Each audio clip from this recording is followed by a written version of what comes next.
રાજકોટમાં શિક્ષણ જગતને શર્મસાર કરતી ઘટના સામે આવી છે। આ તકે વાત કરીએ તો રાજકોટ શહેરના રેલનગર વિસ્તારમાં આવેલ કર્ણાવતી ઇન્ટરનેશનલ સ્કૂલમાં નર્સરીમાં અભ્યાસ કરતી 4 વર્ષની બાળકી તેના શિક્ષક મિત્તલબેન દ્વારા પ્રાઇવેટ ભાગે બોલપેન જેવી વસ્તુ વડે અડપલા કરવાનો મામલો સામે આવ્યો હતો। ત્યારે બાળકીના પિતા દ્વારા इंडिया न्यूज સાથે વાતચીત કરતા જણાવ્યું હતું કે જ્યારે શનિવારના રોજ બાળકીને ગુપ્તાંગના ભાગે દુખાવો થતા તેને માતા સાથે વાત કરી હતી। બાદમાં અમો દ્વારા બાળકીની ખાનગી હોસ્પિટલમાં ટ્રીટમેન્ટ માટે લઈ જવામાં આવી હતી। ડોક્ટર દ્વારા પ્રાઇવેટ ભાગને નાની મોટી ઈજાઓ છે તેવું કહેવામાં આવ્યું હતું, જેથી બાળકીના માતાએ પિતા દ્વારા સમગ્ર બાબતે સ્કૂલ પ્રશાસનને જાણ કરવામાં આવી હતી। તે દરમિયાન સ્કૂલ પ્રશાસન દ્વારા અમારી બાળકીને એકલા બોલાવી વધુ ધમકાવવામાં આવી હતી અને ત્યારે હાલ બાળકીને રાજકોટ સિવિલ હોસ્પિટલની જ્યારે જનાના હોસ્પિટલમાં સારવાર અર્થે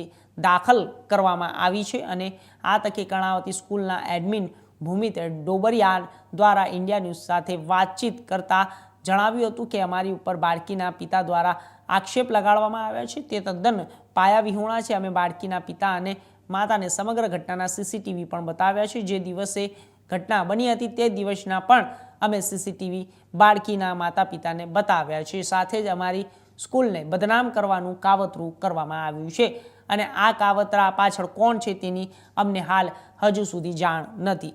ત્યારે હાલ સમગ્ર મામલે બાળકીના માતા પિતા અને સ્કૂલ પ્રશાસન દ્વારા એક બીજા પર આક્ષેપો કરવામાં આવ્યા છે અને સમગ્ર બાબતે રાજકોટ પોલીસ વિભાગના જ્યારે નગર મથકે પોલીસ દ્વારા બંને પક્ષના નિવેદનો લઈ તપાસ તજવીજ હાથ ધરવામાં આવી છે।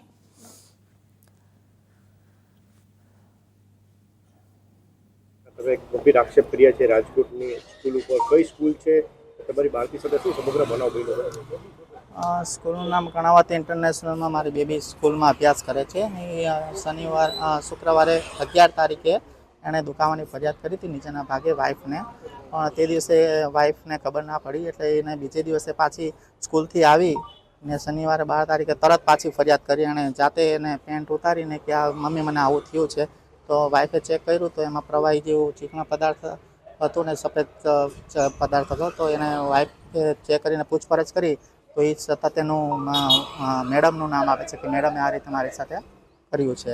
એના ફોટો બતાવો તો મેડમ મિત્તલ મેડમ છે ને નીચેના ભાગે એમના અડપલા કર્યા કે બોલપેનથી કે કોઈ તેના પદાર્થ એને હાથથી કે કંઈક એ કર્યા હોઈ શકે। તમને કઈ રીતે તમને બાળકીએ કીધું પછી તમે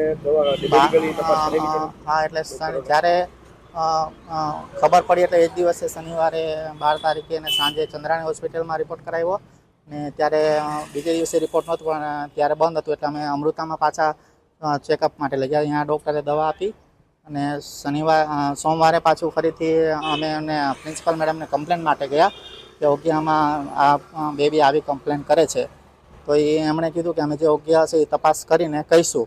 પછી બીજે દિવસે એક્ઝામ હતી તો એક્ઝામ અપાવવા માટે બેબી માટે લઈ ગયા હતા, પણ પ્રિન્સિપલ મેડમને કીધું હતું કે આ બેબીને આ મેડમ પાસે ના મોકલશો, તો એમને મોકલી છે ને આંખ પર આંખ બંધ કરી એને ડરાવવાની કોશિશ કરી છે ને નીચે પગના ભાગમાં લાકડીથી મારવામાં આવ્યો છે એવી બેબીએ ફરિયાદ કરી છે ઘરે આવીને। દીકરીને ઈજાના નિશાન ભાગે છે, તો ઈજાના નિશાન દેખાય છે કઈ જગ્યાએ?